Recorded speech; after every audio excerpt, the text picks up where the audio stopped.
So here's the thing. How many of you have ever been for an operation? Been to the doctor? Have an operation?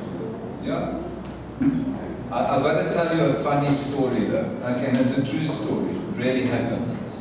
And why I'm scared of doctors. So, many years ago in 1981, I was a drug addict. And my friend and myself had been doing drugs the whole day. And I was walking around barefoot and I kicked my toe and I broke my toe. So I said to him, please take me to the doctor or to the hospital. So he took me to the hospital and, you know, the normal fill in the forms and discuss everything. And next minute they started preparing me, put the gown on, started shaving my legs. I thought it was quite a big operation for a broken toe. Anyhow, I woke up the next day with pipes and tubes everywhere. And I was screaming. I called the nurse and the nurse said to me, what's wrong? I said, what's going on? They said, no problem, we removed your appendix. I said, what do you mean you took out my appendix? My toe's broken. So it's true, I woke up without my appendix, so that's why I'm scared. So every time I look at that scar, it makes me think, doctor's not so sure. It's true. I'll show you. No, it's true. And that's what I want to talk about today. Is I want to talk about our scars. And what is a scar? A scar is a mark left on the skin or within the body tissue where a wound, burn, or sore has not healed completely, and fibrous connective tissue has developed. You will always see where you've been injured. Not so. I got a scar here, got a scar here, I've got a few other scars. And it always reminds us, and one of two things can happen when we see a scar. One, it can be a pleasant memory, or it can be a very sad memory. Now there are different types of scars. You get emotional scars, you get physical scars like the ones that I have, you get psychological scars, I've had a few of those, and then you get spiritual scars. Each scar has a different effect on us. In Luke chapter 24, 36 to 43, it says this. Now, as they said these things, Jesus himself stood in the midst of them and said to them, peace to you. But they were terrified and frightened and supposed they had seen a spirit. And he said to them, why are you troubled? Why do doubts arise in your heart? Behold my hands and feet, that it is I myself. Handle me and see, for a spirit does not have flesh and bones, as you see I have. And when he had said these things, he showed them his hands, his feet. But while they still did not believe for joy and marveled, he said to them, have you any food here? So they gave him a piece of broiled fish and some honeycomb, and he took it and ate it in their presence. Jesus appears to his disciples and he says to them, look at my hands, look at my feet, look at my side. But I think we all are like that one disciple that was missing, Thomas. Ever heard of Thomas? You know, they all say doubting Thomas. In John chapter 20, 24 to 29, it speaks about Thomas coming back to the upper room and they say to him, hey, Jesus was here. He says, rubbish, never. No, Jesus was here. And he says, unless I take my fingers and put them in his hands and in his feet, unless I take my hand and I push it in his side, I will not believe. You see, many of us need scientific proof before we start to believe. Unless we can see something, unless we can hear, unless we can taste, smell, or touch, not interested.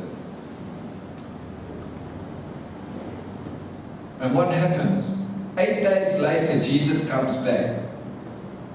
And he said, now remember, he wasn't there when Thomas first said he doesn't believe. So imagine Thomas's surprise when he says, "Oh, so you don't believe? Yeah, take your fingers, put them in my wound. Take your hand and put it in my side." And he goes, "No, my Lord and my God, I believe." He says, "Thomas, you believe because you have seen, but blessed are those who believe who have not seen." You see, you are blessed because you believe, and yet you have not seen. Now here's the thing about having a scar. How many of you have a scar that you're not proud of, or that brings bad memories to you? Anybody? I mean, I'm talking about very scary. And yet Jesus takes his wounds as trophies to the world, to the devil, and says, "It is finished." In his hands, in his feet, and in his side. And what we need to do is we need to have our minds renewed, that we no longer see our scars from a point of being a victim, but they must be a trophy. You see, my past is very, very shady, but I hold my past not because I'm ashamed, but I say, look what God has delivered me from, and it's become a trophy for the Lord's favor. So when we consider our scars, whether emotional, physical, psychological, or spiritual, what type of feelings come when you think and you see a bad scar, or if you have an emotional scar? Let's say you had a bad childhood and there was abuse in your childhood. How do you feel when somebody walks up to you and hugs you? Now, before I became a Christian, this is how I hug. And I used to think, please just let me go. I cannot stand it. Because I came from a family where we weren't very emotional, so hugging wasn't part of the deal. And I know somebody here that hugs like that, but I won't point him out. He's young, but I won't point him out. He's right in front, but I won't point him out. He doesn't like hugging. And you know what I do every time? I hug him. This morning I kissed him on his forehead. God wants us to be embraced by him. He wants us to feel his arms. He wants us to be emotionally whole. So let's start. So Jesus, when he went to the cross, he bled 7 different ways. And this is going to help you understand how you can deal with some of the scars that we have. The first thing is, Jesus sweated blood. Can you imagine the emotional stress that you're under, so much anxiety and despair and stress that little drops of blood come out of your pores?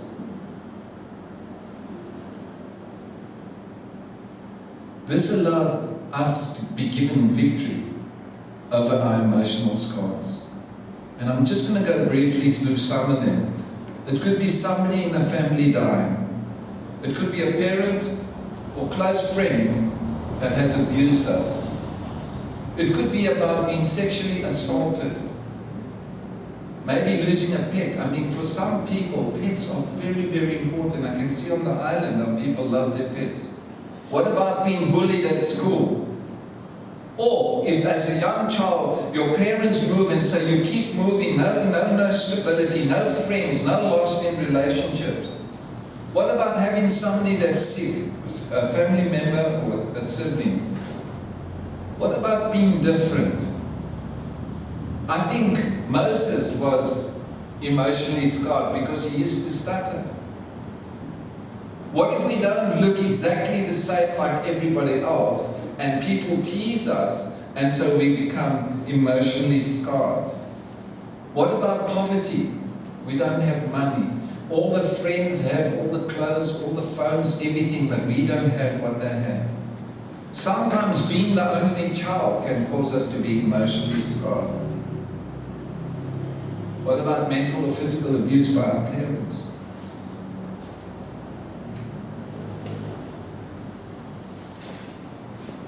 You see, Jesus bled through his head. He went under extreme stress so that we can overcome our emotional scars. The second area that Jesus bled was through his face. Isaiah 50 verse 6 says this, I gave my back to those who struck me, my cheeks to those who plucked out the beard. I did not hide my face from shame and spitting. I don't know about you, but when I pull out one hair,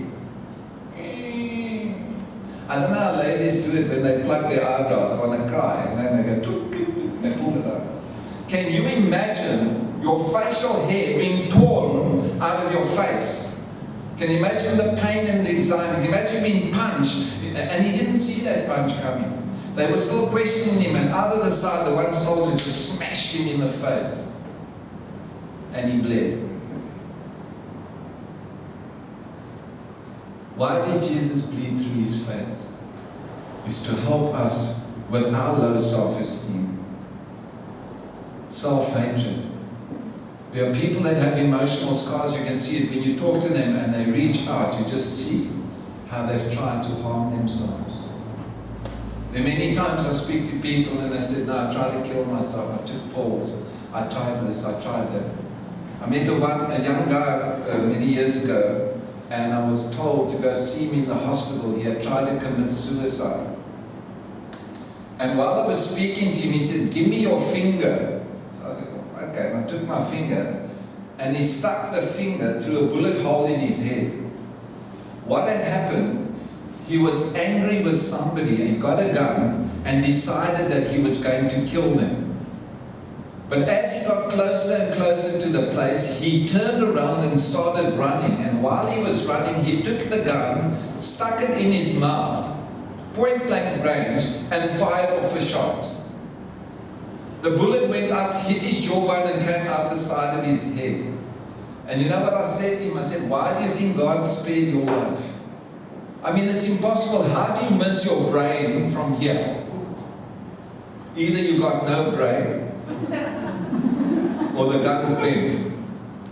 But I mean literally. And that man had some scars. He had a bullet hole, and I stuck my finger in it. It was eerie.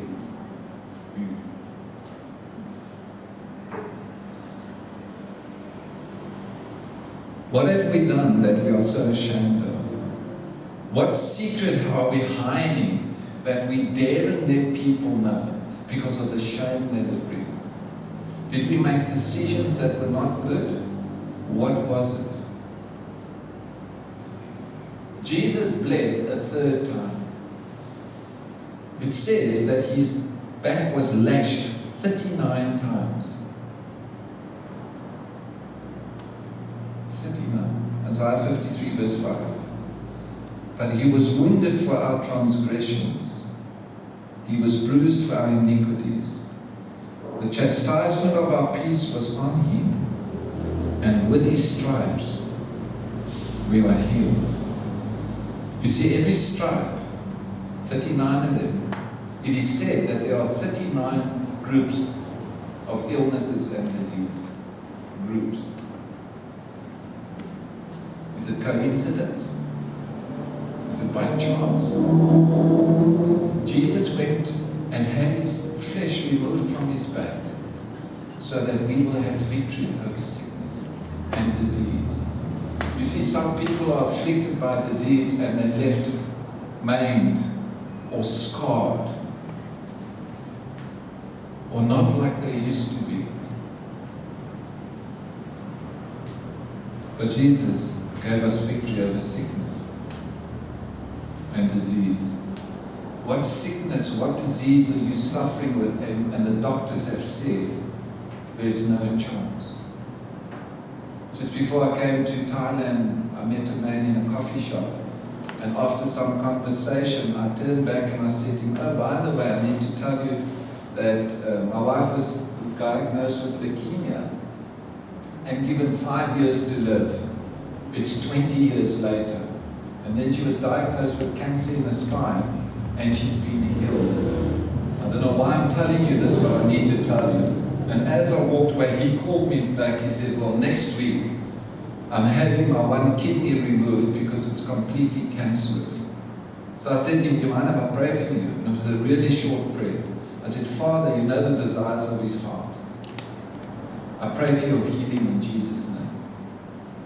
I never saw the man again, and a couple of months later, I was on my way to Johannesburg, and I phoned him from the airport. And I said, "How are you doing?" He says, "My back is a little bit sore." So I said, "Oh, what happened?" He said, "I went for the operation, and while I was under the anesthetic, the doctor was about to remove my kidney, but there was no cancer, so he put it back." Yeah. So what he says, but the doctor said to me, there was a small cyst in it, so I had to remove it. Now this is my theory.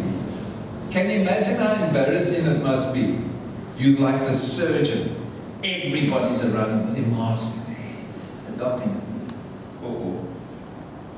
Well, look here, you can see it is damaged. You know, I mean, we'll have to do this little often, we put it back. It was supposed to be removed because it was completely cancerous. Jesus healed that man. What are you suffering from today that the doctors have said there's no cure, there's no hope? What illness, what disease do you have in your families and friends that they're saying, you know, it's time to say goodbye? You see, today we're going to pray for the sick and they're going to be healed. You're going to be healed in every single area. Every scar that you carry, God's going to heal you today. But it's going to be by an act of your will to come forward in faith. John 19 verse 2 says this, and this deals with psychological scars. And the soldiers twisted a crown of thorn and put it on his head, and put on him a purple robe. You see, Jesus had scars in his head. I don't know if you've ever got a thorn from a rose bush. I mean, such a beautiful flower, but so sore. Such a tiny little thing can be so sore. Can you imagine having a crown of thorns beaten into your head? You've already endured walking with the cross. You've already endured falling. You've already endured being punched. And this thorns in your head is just making your head swell more and more and more and more. And why did Jesus have scars and bleed through his head? It's to deal with mental disorders. How many of us struggle with mood disorders like depression or bipolar? What about anxiety or personality disorders? You know, people suffering from schizophrenia. What about some that suffer with eating disorders? They starve, they either have anorexia or bulimia, or they struggle with obesity, they just can't stop eating. What about if you've been in a car accident, or in a robbery, or in a hijacking, some very stressful situation, and you're suffering from post-traumatic stress?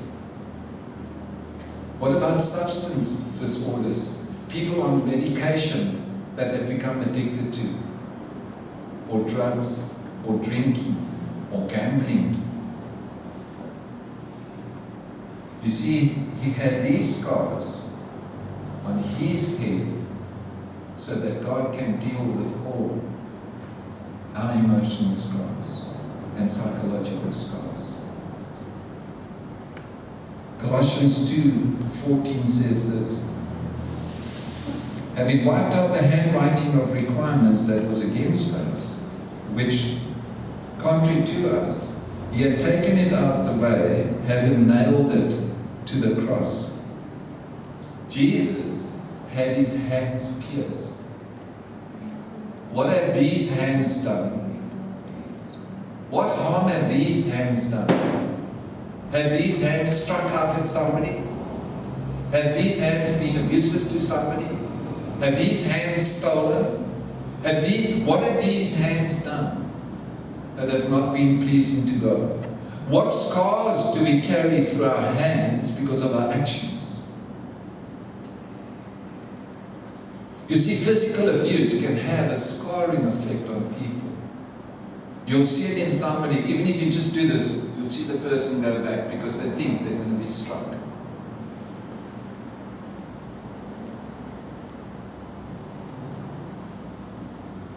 Jesus had his hands pierced so that we can be redeemed from physical abuse, whether we are the abusers or the abused. You see, God doesn't differentiate between sin. Sin is sin, pain is pain. But his love will force us to have freedom.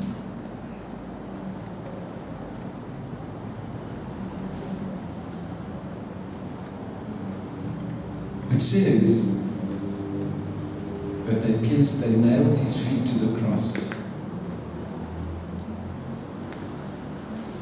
Isaiah 59 verse 7 says this: their feet run to evil, and they make haste to shed innocent blood. Their thoughts are thoughts of iniquity, wasting and destruction are in their paths. The other day I had somebody from Germany send me a petition to sign against a big abortion clinic that has been opened. I didn't hesitate, I just signed. See, where are our feet rushing to? What evil are we doing? I don't even know how many babies get aborted every day. Tens of thousands of babies die every year. Murdered because our feet rush to those places. We end up in brothels because our feet rush to those places. We end up in gambling halls. We end up in drug crack houses because our feet take us there. Where are our feet rushing to? Where are we running to? What are we running from? What scars have been caused because of what our feet do?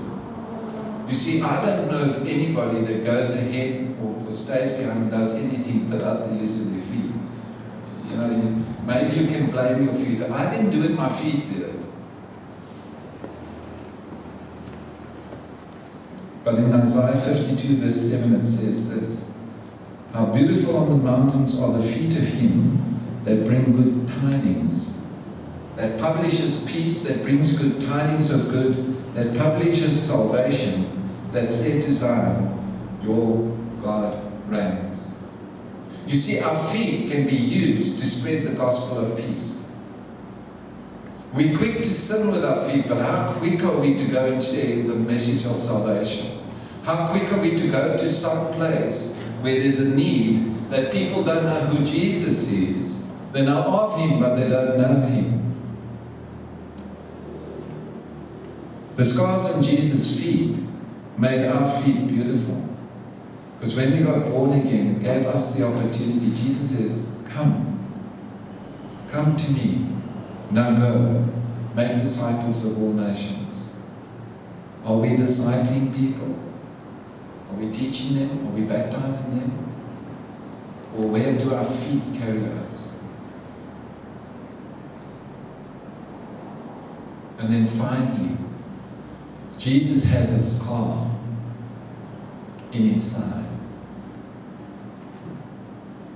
You see, when they went to go and break his legs like they would with anyone that was crucified, the Bible predicted and prophesied that no bone would be broken in his body. And the officer in charge said to the guy when he was said, he says, no, he's already dead. He says, okay, takes the spear and shoves it into his side, and out comes water and blood. Why did Jesus bleed through his side? In Revelation chapter 12, verse 11, it says this: and they overcame him by the blood of the Lamb and by the word of their testimony, and they loved not their lives to the death. You see, Jesus bled through his side. Jesus has a scar in his side so that we will have a testimony. What is your testimony? Do you share your testimony? Do you share your story of the goodness and the kindness and the graciousness and the love and the mercy of God that came into your life when you became born again? Or is it the best kept secret? I don't know. I can't stop telling people enough about Jesus. I don't care if I'm on the streets, I could be in an elevator, I can be anywhere. Every single opportunity I share about His goodness, because I know what I came out of. I know what He saved me from. I know what He healed me from. What are we doing about it? Are we holding back because 1, we're shy, 2, we're not educated, 3, we don't know enough, 4, 5, 6, 7, 100 excuses. Yet Jesus gave us 7 reasons. Because He bled. He bled for us. He sweated blood. He bled through His face. He wore a crown of thorns. He had His hands pierced. He had His feet pierced. He had His side pierced. What are the scars that we are carrying? Are they psychological scars? Are they physiological scars?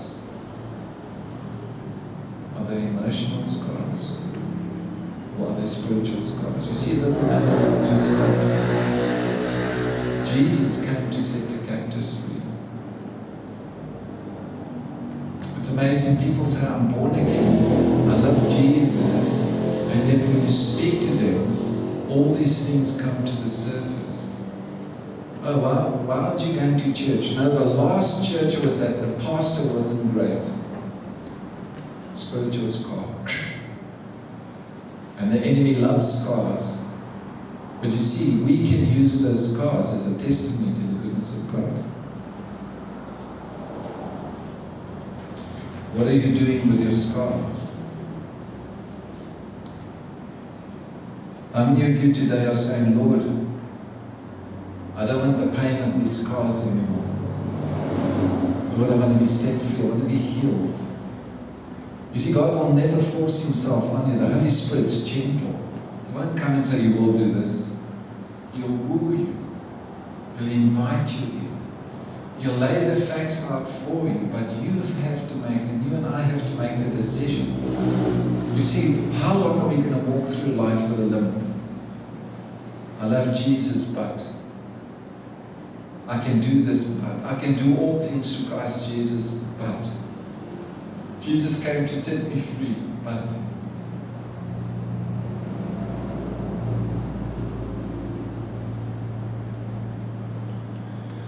we cry about our emotional scars, our physical scars, our psychological and our spiritual scars.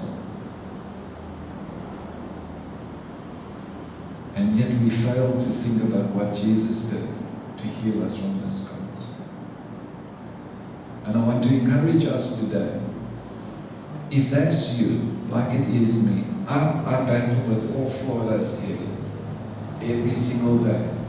Every single day is a challenge to me with the scars, whether they are psychological, whether they're emotional, whether they're physical or spiritual. Unless I go to Jesus and I say, Lord, I don't want to do this anymore. I don't want to deal with these things. We will walk through life giving the enemy an opportunity to be in our lives and to affect our lives in a negative way. Let us stand.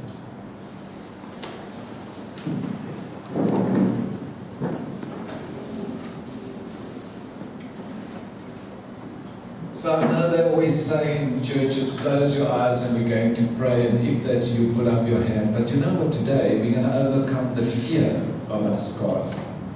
Amen? Amen? Amen. And you know the greatest way to overcome fear is to look fear in the eye. So, and don't be scared. I want you to respond because I believe God wants us to respond. Do you have any emotional scars? I'm going to put up my hand. Do you have any physical scars? My hand's up. Do you have any psychological scars? My hand's up again. Do you carry any spiritual scars? My hand's up again. So Father, I thank you, Lord, that you see these hands.